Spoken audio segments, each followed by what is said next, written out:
প্রায় ১০০ চিঠি তাদের দিচ্ছি। এনামুল হক সংসদ সদস্য, তবুও সরকারি বিভিন্ন প্রকল্পের কাজ পায় তার মালিকানাধীন এনা প্রপার্টিজ সহ কয়েকটি প্রতিষ্ঠান। নির্বাচনী হলফনামায় দেখা যায় অস্বাভাবিক বেড়েছে সম্পদ। মাঠে নামে দুদক জিজ্ঞাসাবাদ করে তাকে। আমি যে সম্পদের হিসাব দিচ্ছি এটা সঠিক এবং এর বাইরে আমার কোনো সম্পদ নেই এবং অবৈধ কোনো সম্পদ অর্জন করা হয়নি। দুদকের প্রতিবেদন বলছে ভিন্ন কথা। এতে তার বিরুদ্ধে ২১৪ কোটি ৫২ লাখ টাকার আয়বহির্ভূত সম্পদ অর্জন ও তথ্য গোপনের অভিযোগ আনা হয়েছে। ২০০৬ থেকে ১১ অর্থবছর পর্যন্ত আয়কর ফাঁকি দিয়েছেন ১৪১ কোটি ৫৬ লাখ টাকা। এছাড়া গোপন করেছেন নর্দার্ন পাওয়ার সলিউশনে বিনিয়োগ করা ৫৪ কোটি ৫৭ লাখ, সালেহা ইমারত কোল্ড স্টোরেজের ১৬ কোটি ৪৯ লাখ ও রাজশাহীর বোয়ালিয়ায় জমি কেনার ১ কোটি ৪২ লাখ টাকার তথ্য। এনা গ্রুপের বার্ষিক প্রতিবেদন ও এনবিআরে জমা দেয়া হিসেব পর্যালোচনা করে এই গরমিল পেয়েছে দুদকের তদন্ত টিম।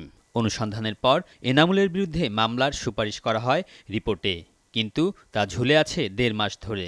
কমিশনার নাসির উদ্দিন মামলার পক্ষে থাকলেও মোহাম্মদ শাহাবুদ্দিনের যুক্তি ভিন্ন। ব্যক্তিকে পৃথকভাবে না দিয়ে ব্যক্তি এবং কোম্পানিকে এককভাবে দেখানো হয়েছে।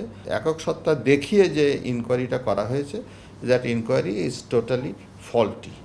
তদন্ত কর্মকর্তাকে ব্যক্তি ও প্রতিষ্ঠান একক সত্তা হিসেবে না দেখাতে বলেছিলেন এনামুল হকও। বিষয়টি নিয়ে এনামুলের আয়কর আইনজীবী হুমকি দিলে রমনা থানায় জিডি করেন তদন্ত কর্মকর্তা, যাতে বলা হয় ব্যক্তি ও প্রতিষ্ঠানকে আলাদা করার সুযোগ নেই, কেননা নিরীক্ষা প্রতিবেদন তৈরি করেছে প্রতিষ্ঠানের ব্যবস্থাপনা কর্তৃপক্ষ।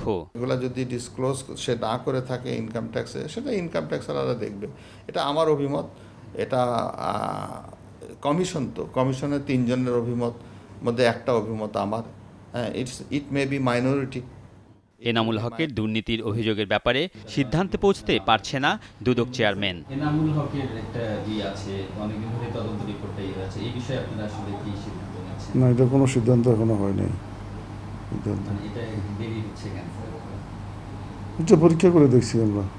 এনামুল হকের স্ত্রী তহুরা হকের বিরুদ্ধেও অবৈধ সম্পদ অর্জনের প্রমাণ পেয়েছে দুদক, তবে ওই প্রতিবেদন এখনও জমা হয়নি। নির্বাচনী হলফনামায় অস্বাভাবিক সম্পদ বৃদ্ধির কারণে ক্ষমতাসীন আওয়ামী লীগের সাবেক ও বর্তমান ৬ এমপির বিরুদ্ধে অনুসন্ধান করে দুদক। এর মধ্যে ৩ জনের বিরুদ্ধে মামলা করা হয়, আর ছাড় পেয়ে যান সাবেক স্বাস্থ্যমন্ত্রী ও ১ এমপি। এ অবস্থায় তদন্ত কর্মকর্তার সুপারিশ সত্ত্বেও বর্তমান এমপি এনামুল হকের বিরুদ্ধে মামলা নিয়ে দ্বিধাদ্বন্দ্বে দুদকের কার্যক্রম আবারও প্রশ্নের মুখে। আলমগীর স্বপন, যমুনা নিউজ, ঢাকা।